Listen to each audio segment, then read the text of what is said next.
we're ready. Good afternoon. Can everybody hear me okay? No.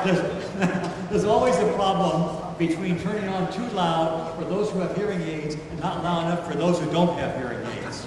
So somewhere we will get right in the middle between. I want to welcome you all this afternoon to the Historical Society's annual ice cream social and community program. This program is part of a series we've been doing for the last 4 years of doing oral histories of various clubs and organizations in the leisure world. And now we have 20 on tape, and starting today we're going to start going to a CD rather than tape, so it's starting a whole new series now, so we'll add to our collection as we go along. Today we're pleased to have the history of the Leisure World Trailer Club. It's one of the oldest and most active clubs in Leisure World. The Trailer Club goes back to the very founding days of our community. Carol White, the club's historian, does not go back quite that far, but she's done a lot of work in researching the club's history. So would you please help me welcome Carol White, historian of the Leisure World Trailer Club.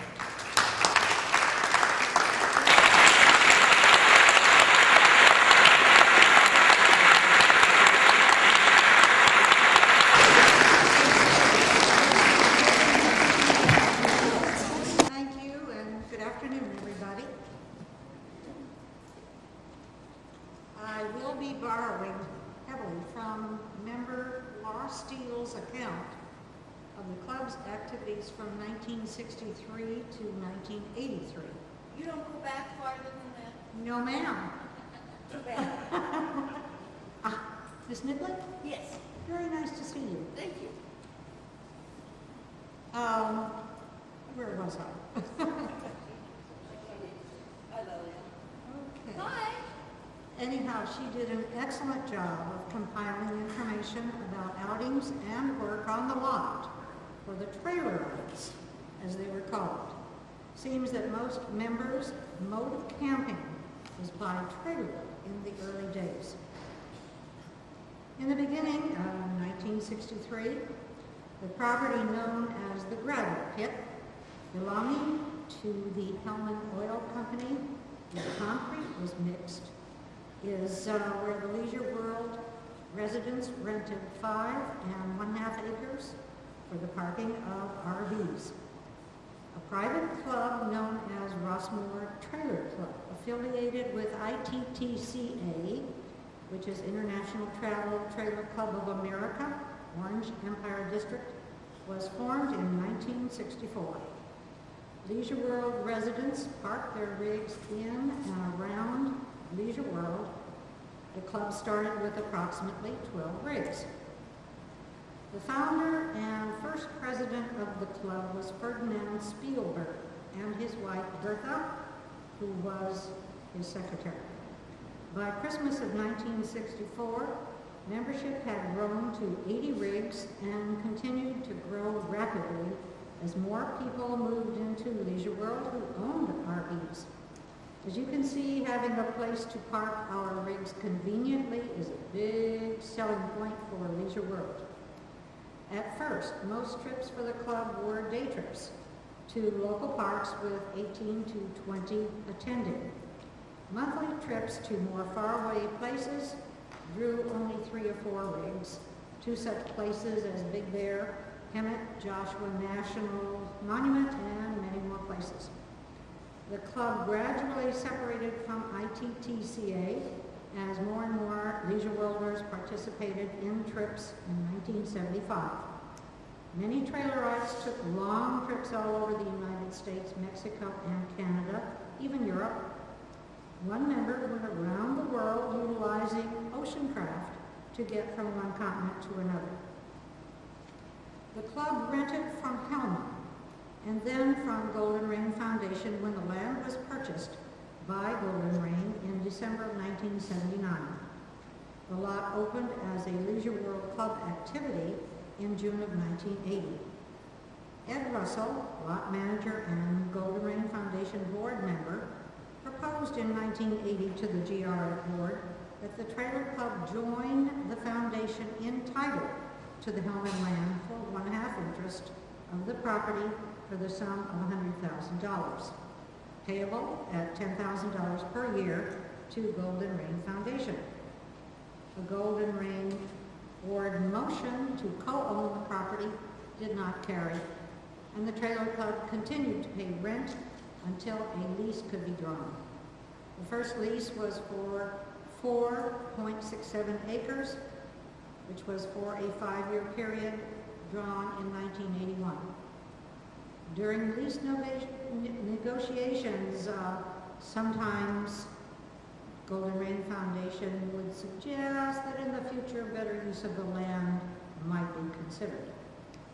We are a nonprofit club that enjoys the camaraderie of campers who regularly take to the open road.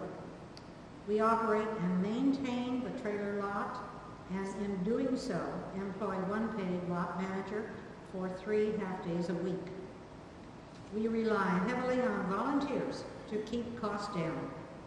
Our board members keep the lot functioning in an orderly manner and devote many hours to the business of running the club and keeping the lot in proper order.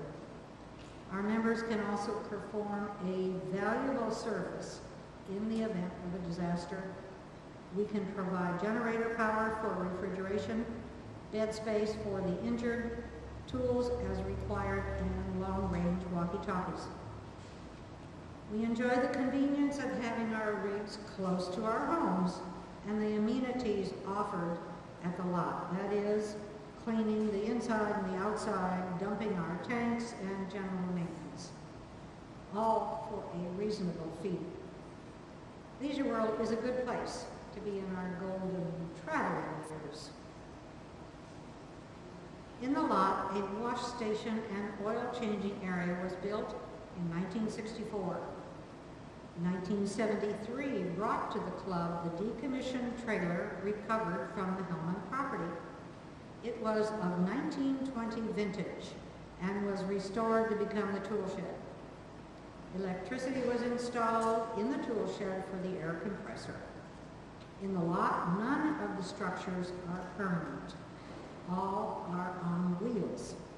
The dump station was built in 1975, quite a boom for RVs. The tool shed wheels are buried for stability in 1977. Members pitched in to do the grunt work. The lube rack was widened in 1976, and in May of '77, a Leisure World guard shack was transported to the lot to become the office. Eventually, installation of a telephone connection with the outside world was established. In addition to all this lot work, members continued to have fun on campouts, club meetings, with entertainment after, and refreshments galore by the ladies of the club. Don't forget the guest appearances regarding camping, rig upkeep, safety rules of the road, and interesting places to visit. The purpose of the club is to foster the use and enjoyment of RVs, to provide a clean, safe, and attractive facility for parking and servicing RVs, and to enjoy fellowship of others with the same interests. We have bylaws and lot rules that seem to be constantly under review. We have general meetings once a month, except for the months of July and August when the club is dark. We also have an annual picnic, Christmas dinner party when we install incoming board members, and an annual swap meeting. Our board continues to meet year-round, ever vigilant, you know. We publish a monthly newsletter following a format set up during Dorothy Leonard Lopez's term of office. Some of the duties of officers of the club entail making sure that the rigs in the lot are properly licensed and have up-to-date stickers. We sometimes have to chide members to remember the rules of the lot, which are not arbitrary, but for the smooth operation of the lot and the safety of others.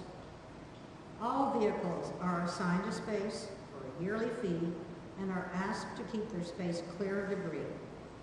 Entrance to the lot is a remote-controlled gate. Each member is issued a remote and a key for the pedestrian gate. Over the years, there have been many improvements to facilitate the operation of the lot and the office. This all comes about because we have many members who unselfishly give of their time. And by the way, we do have a lot of fun. Our camping program has really taken off this year. We combine with other clubs in order to get a reasonable rate at the campgrounds. Our swap meet this year was a tremendous success. We have a club logo, which is in front. This flag was made by Corey Brewer and Lorraine Hewitt in 1998. And some members have purchased jackets with the logo of the club on the jacket. Okay, at this time I would like to meet some folks who have seen many changes in the club over the years. Ms. Niblett and Mr. and Mrs. Robert St. Clair were not able to make it today. Niblett is here. Niblett's there. Glad to see you. Would you like to stand up and be recognized? This is Miss Niblett, and she has Howard had many adventures. And Howard was historian and president at one time. Yes. We have several other presidents of the club in the group. Mr. Condition, would you stand up and be recognized? And Mr. Miller, would you stand up and be recognized? Did I omit anybody? Oh, we'll get around to Carrie in a minute. Okay, thank you very much. Let's see. Ed Russell and Tom Lyon are names that easily come to mind. They were movers and shakers in this club in the early days.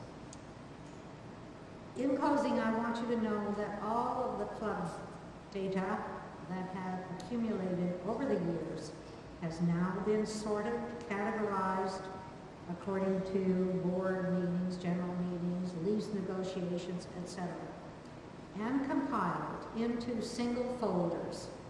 And because of loss of data in the past, these history records are now kept under lock and key in the office. Anyone interested in seeing any particular segment of the club can request access from a board member. And it is now time to introduce our current president, Mr. Perry Moore. And if you have any questions at all, I'm sure he would be glad to answer them for you. Thank you very much.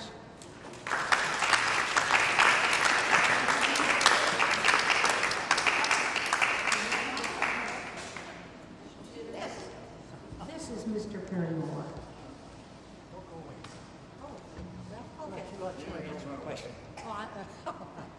Well, thank you very much, Carol. And I see a lot of familiar faces out here. Some of our club members, I see them out there. And Joe Osuna, who is a former very active member in our club and still goes camping with us all the time and does a great job for us. And you might see us on TV now and then. He's the guy responsible. If you have any questions about the club, I'd be pleased to answer them. One other member should be introduced is our treasurer, who really has been a lifesaver to me this year, is Wayne Winterheimer. Wayne's a retired engineer. And he's been the treasurer of this club, and I can tell you our records are impeccable, and we love to have anybody who wants to check in on anything that goes on. He can tell you the answer, I promise you. So if you have any questions, I'd be pleased to answer. Yes, John? Update on the wash rack. Yes, we have the wash rack in existence now as we put in a filter, and so everything is moving along very nicely. They're working. I talked to Mr. Barrett a couple weeks ago. We made a commitment financially to help them build a new wash rack, which would be for trailers, RVs, and the buses and vehicles of the Golden Rain Foundation. And that's going to be built over by Clubhouse 2.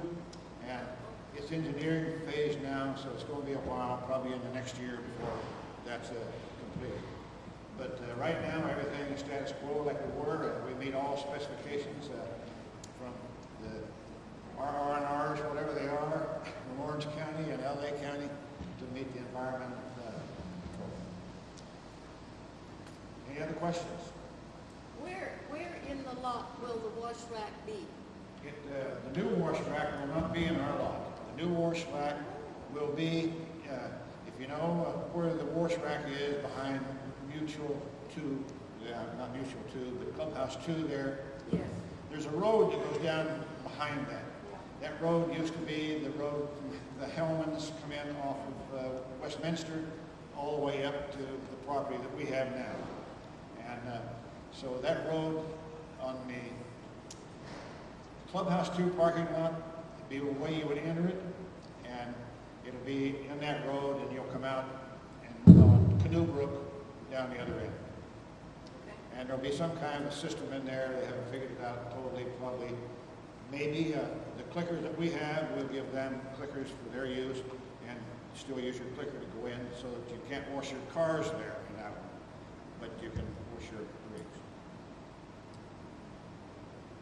Any other questions? We do, contrary to some belief, we do have space in our lot. I had them run a survey the other day, and I looked at 1981 is the only time we really had a given inventory of what was in the lot. We had 297 members and rigs, and as of the day, we have exactly 297 members and rigs. So that's quite interesting. Yeah. They come and go, and if you go out there sometimes, it looks like there's more spaces in there that's not used, but I'd like to see that, because that means people are using their units, and they're out on the road camping, or they go to Canada, they go all over. It's a very active group. Not all of them go camping with our Leisure World Trailer Club. Many of them are members of other groups. But the secret of it is get them out, use them, and go camping. That's what we're all about. Yes, Gene? I understand you to say you do not have a waiting list now. Do you have what? A waiting list? We do not have a waiting list. Any size rig? I don't understand, Gene. I looked at the times when you were president. Supposedly there was a waiting list, but I don't know why, because there were spaces available. But one of the misnomers in that, I will say, is the size of the space. We have a lot of spaces that are for small camping trailers, this kind of thing. That is what makes you think that the thing might be full, or there'll be a waiting list, because you can't get them in there. And we might, in some cases, particularly big units, have a waiting list for a while, but right now we can accommodate anybody that wants to come in, and we try to do that. We don't take boats any longer. They used to have boats. The only boats we have in there are those that were grandfathered in. That's up for consideration now. I got a committee working on that, where we may take larger boats that are self-contained, and will meet the requirements of an RV, but that is all up in the air at this time. Still have a problem with utility trailers? Utility trailers, we do have a problem with utility trailers. Still some in there? We have, and I'm familiar with the problem you speak of. And those trailers, prior to my coming on the board, were grandfathered in, but once they're sold or transferred, they have to go out.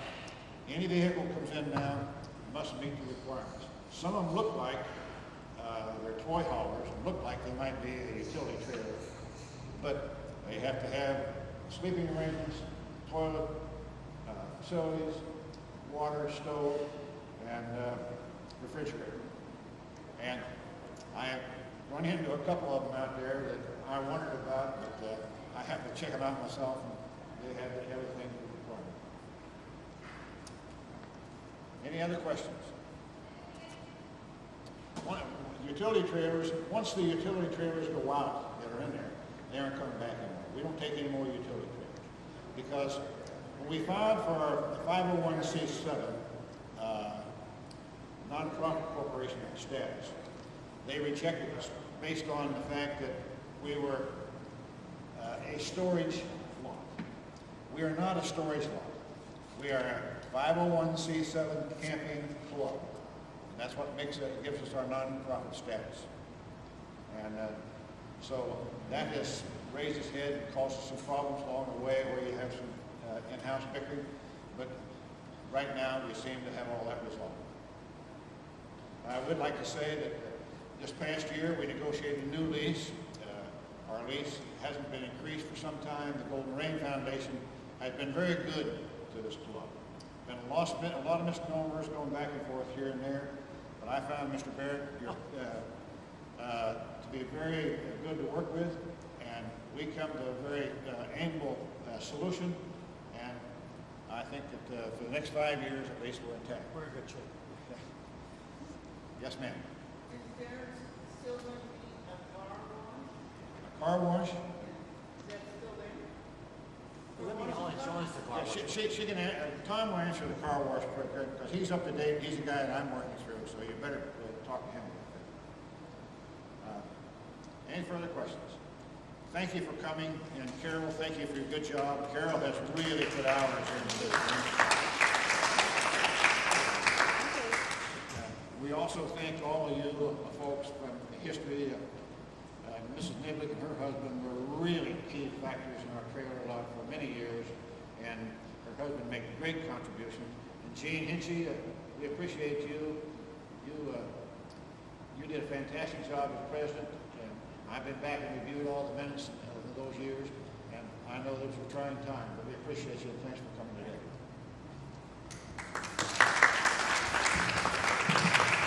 Before I finish, Carol, see, one more. I was thinking this the car wash. The car wash, our intention is to incorporate, there are 3 car washes on the property right now. One, the Golden Rain Car Wash, one, the Trailer Club Car Wash, and one, the ones that we all as residents use, the Golden Rain Club. The Golden Rain one is for the buses and the vehicles and the Cushmans and all the rest of it. It'll all be incorporated in the area that he was saying. It's on the behind the wall where the present car wash is for residents. There'll be a drive-through area for car washes for the trailers and for the Golden Rain vehicles. What we're trying to do is look to the future when there'll be a lot more requirements on car washes and this kind of thing, and try and get ahead of the state. We're also looking at recycling some of that water, catching the water, bringing it back through underwater conservation program, which we will be looking at very, very heavily in the near future. Water conservation will suddenly come on us, just like trash came on to us one day, when all of a sudden you had to have so much of your trash recycled, and that there will be penalties. I can see that water's going to become the same way. We're trying to make this ahead of time, get the very best kind of car wash we can to get everything out of the environment, plus use some of that water over again. So that's what will happen. It's on the budget for next year. We're working on it, getting it planned, and hopefully it won't be one of these self-drive routes. It'll be where you can go in, it'll capture the water, you wash the vehicle yourself. It won't be a drive-through like they have on the base. It'll be more of where you wash your own vehicle, but we'll catch all the water. But Carol, that's for the future. For the past, we want to thank you very, very much for all you did. We want to give you a cup which says Leechville Historical Society, so in the morning you can remember how much we appreciate your time. Thank you very much. Thank you very much.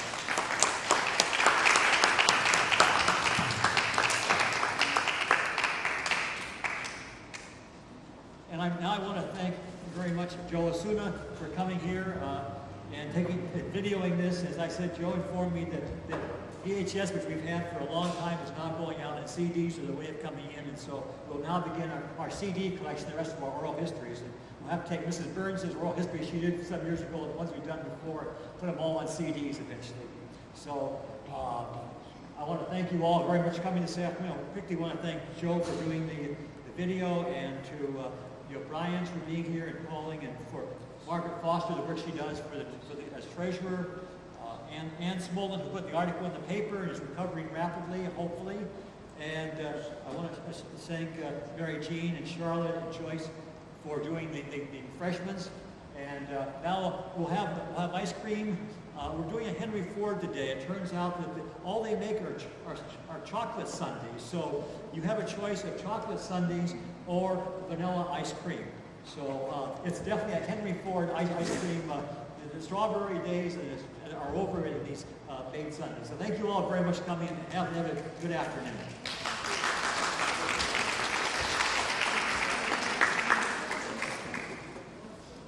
That, we were told to come here. That's right. What would you like? Start with a napkin and a plate and